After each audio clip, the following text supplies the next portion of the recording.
Deputy Spokesperson Melvin Mabulak. Patungkol ito doon sa pagdagsa ng mga Chinese national sa Tuguegarao na ang sinasabi ng mga LGU, grabe naman kayo. Mga estudyante yan! Magandang umaga po, Sir Elvin. This is Erwin Tulfo and Aljo Bendijo. Live po tayo sa PTV at saka sa Radyo Pilipinas nationwide. Good morning, sir. Good morning. Good morning, Sir Congressman Erwin at Sir Aljo. Magandang umaga po at sa lahat po ng ating nanonood at nakikinig. Magandang umaga po. Una pong tanong ko, ilan ba talaga ang Chinese national nandiyan sa Tuguegarao? Kasi may nagsasabing 400, may nagsasabing 1,000, may 2,000, 3,000. Sa inyo pong talaan dyan, yung mga binigyan po ng visa, yung mga nakapasok dyan saan ba sila pumasok nga pala, sir? Sa NAIA ba sila pumasok o dyan sila sa Cagayan pumasok, sir? Hello, sir. Yung nakita po natin dito po sa ating airport sa Manila, usually yung entry sa ating mga paliparan. At nakita natin sa ating checking for 2023, ang bilang po nila na na-issuean natin ng student visa is 1,516. Pero sa ngayon, ang nasa ground ay 400 kasi mayroon kasi sila mga programa just like sa nag-prepare ng distance learning. Katulad din po ito ng Open University. Pumupunta lang sila dito sa ating bansa kung mayroon na silang defense ng thesis, examination. But ang bilang na for 2023 na student visa is 1,516. Okay. Ngayon, makikita ba ninyo kung ilang taon niyang mga binigyan ninyo ng mga visa, ng student visa, binigyan ng ating gobyerno? Makikita ba ninyo kung ilang taon na ito mga ito, sir? Opo, makikita natin yan. I don't just have the record kasi ang ating sinusunod dito, yung Executive Order 2850-2000 na ang kailangan kumuha ng visa, student visa, ang mag-aaral dito na ang edad ay 18 above at ang kukunin nila na education mas mataas sa high school. Kaya alam natin na walang below 18 dito kasi sila ay mayroong student visa. Yun po ang nakikita natin sa record. Ini-interview din ba ito, sir? Ini-interview din ba kung anong kurso ang kinukuha nila? Kasama po yan, sir, sa sinasubmit ng ating eskwelahan kasi po ang dalawa po ang mode ang pag-acquire ng student visa. You could either apply for student visa doon sa ating konsulado o di kaya pupunta ka sa Pilipinas. If you're a visa required, katulad ng mga Chinese, kailangan muna nila kumuha ng entry visa sa ating konsulado. Then pagdating nila sa Pilipinas, pupunta sila sa eskwelahan. At yung school po, mag-i-endorse sila sa CHED at ang school liaison officer, siya ang mag-a-apply ng 9F visa. Kasi bawal po na ang estudyante mismo ang mag-a-apply. Mayroon po kasing liaison officer ng bawat school na accredited ang school nito ng CHED at ng immigration. Ang gusto ko lang kasi malaman, sir, I was in Tuguegarao over the weekend, Friday and Saturday, Sir Melvin. Ngayon, malayong-malayo naman, unless kung kumukuha ng mga doctorate yung mga tao na yon. May edad na ho, sir. Parang ang pinakabata na nakita ko nasa 50 years old eh. Yung iba, mas matanda pa ho sa akin. I'm already 50. So these people are older than me. Kaya tinatanong kita, anong kurso ba ito? Ini-interview ba na mabuti ito? Because kung student po ito, tama naman po, may mga dalang backpack. Pero ang tanong natin, ganun ba? Masteral bang kinukuha nila? Dapat to siguro masilip ito ng immigration. You guys have to check it if they're really going to school and ask the school siguro kasi matatanda na ho, sir. Akala ko nga mga profesor eh. Kung matanda pa ho sa akin. Di ho ba?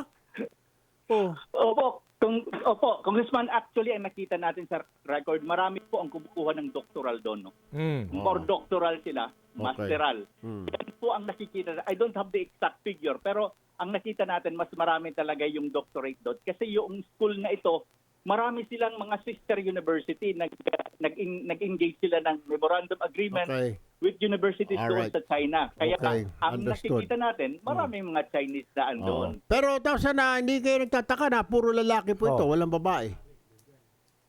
Mayroon naman po na babae. Mga ilang piraso, mga 3. Kasi sir, sabi ko nga, I was there over the weekend, Sir Melvin. Ano po?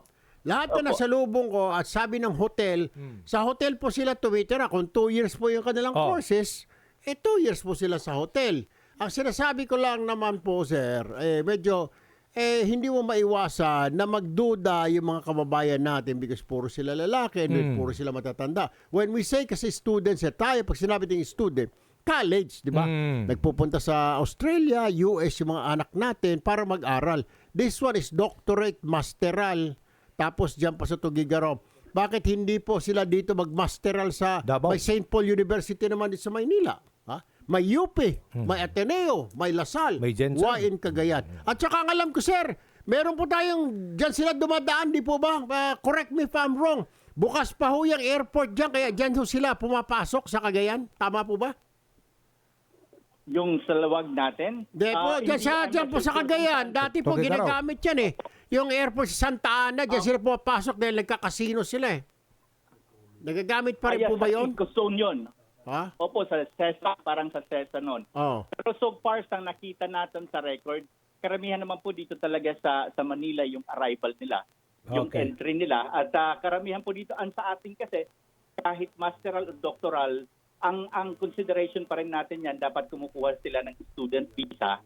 At nakita naman, kaya nga po dito sa sa executive order, dito sa Interagency Committee, kasama din po ito dito yung CHED pinangunahan, kasama yung NBI at saka yung NICA, to ensure na monitor din po natin na ang kanilang mga ginagawa kung hindi naman to related sa kanilang nature ng visa na mag-aral. Kaya this is actually interagency. Last question na lang, sir, no? Yes or no? May endorsement ba ito? Mga Chinese students ng mga eskwela na CHED? Meron? Yes po. Okay. Opo, kasama Okay. po yan kasi hindi po Alright. natin na-aprubahan ng student visa section kung wala pong Okay. endorsement. Thank you po. Thank you. Okay, alright. Immigration Deputy Spokesperson Melvin Mabulak. Oh, nasa linya na rin. Ayan, Si si- Tuguegarao. Maraming salamat po. Okay, Tuguegarao Mayor Myla Rosario Tingke. Magandang umaga po, Mayora Tingke. Ma'am. Good morning, Congressman Erwin Tulfo. It is an honor to be here with you, interviewed by you, sir. Kasama rin po natin, ma'am, with us is Mr. Aljo Bendio. We're live over PTV TV stations, stationwide at Radyo Pilipinas. Good morning, ma'am. Ma'am, I'll just have 2 quick questions. Ano po? Do you have the exact figures now or figure how many Chinese students we have in Tuguegarao? Sir, we are basing our knowledge doon po sa sinasabi ng BID, ng SED at ng St. Paul University na may 486 pong foreigners doon sa St. Paul. So, yun po yung hinahanap namin sa kanila. Last year po, I would like to clarify this, Kong Erwin.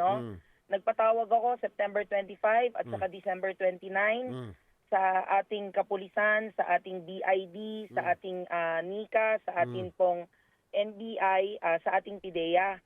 Nagkaroon po kami ng mga pagpupulong-pulong at nagkaroon po tayo ng mga pagtanong sa kanila, pagpapaimbestiga at paghintay ng mga reports. At sabi po namin, tutulong ang lokal na pamahalaan para po tignan kung ano ho ang mga naging purpose ng mga estudyante na nandyan po sa Tuguegarao City.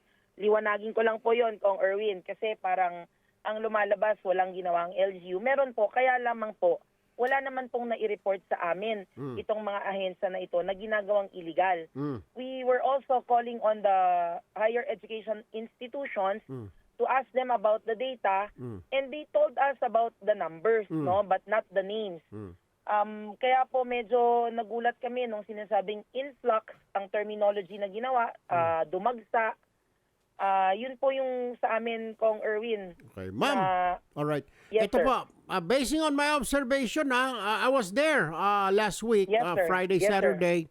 Nakita ko naman, medyo may mga kaidar, akala ko mga baccalaureate degree, mga nagmamasteral doctorate. Yun ang sabi ng BID. Kung ganoon po, tama naman. Kung nagmamasters pala ito, nagbabaccalaureate degree. So, kung nangyayari itong ganito ho, pero open kayo sa investigation, ma'am, na Yes, sir, wala mag-imbestiga. akong problema. All right. Ang sa amin lang po, Kong, we take exception to the resolution that was floated on social media.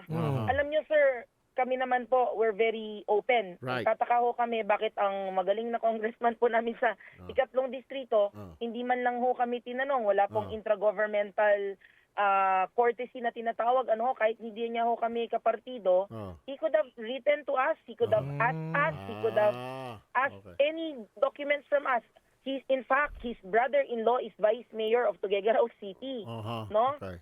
Nagtataka ho kami bakit pinalabas sa social media and then ini-involve po. Kung titingnan yung mabuti, Congressman, yung resolution na inilabas nila, inilagay po doon na anti-EDCA ako. Inilagay din po doon na ang LGU daw po ang nag-sponsor nitong mga Chinese students na ito. Pro-China daw kayo. Ang tingin namin dyan kaagad, siyempre sir, sa amin po, kahit sino po, lalo na ako, na hindi naman ho niya kaalyado, na parati nilang sinasabihang dadaling ka namin sa Kongreso,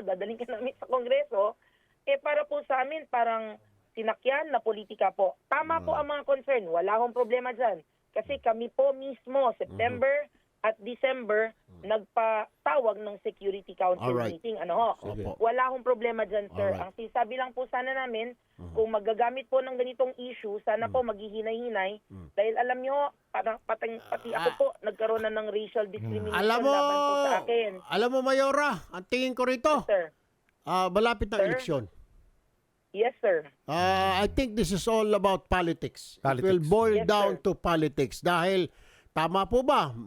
May balita ko dyan, nag-aaway-away po, gobernador, mayor, congressman, si Kong, tatakbong gobernador, si gobernador, tatakbong, naglalabo-labo na ho ang tao dyan. Tama po, sir. Yun po ang sinasabi namin. Bida, no? Politika po. Gaano ba kalayo dyan, EDCA sites? Sa Tuguegarao, Mayor? 1.5 hours away to 2 hours away, sir. And we welcome, sir, ang Tuguegarao City welcomed everyone. Okay. So, kami po ang nag-welcome sa Amerikano, kami po nag-welcome sa Tama. Europeans, kami Okay. po ang nag-welcome sa Canadians, Australians, lahat po ng humuwi ng Tuguegarao, welcome po namin. Okay. Alright, Mayora Rosario Tinke, maraming salamat Thank you po. po. Now we Maraming understand. salamat. Thank you po. Good morning. Salamat po, Kong. Thank you. Salamat po.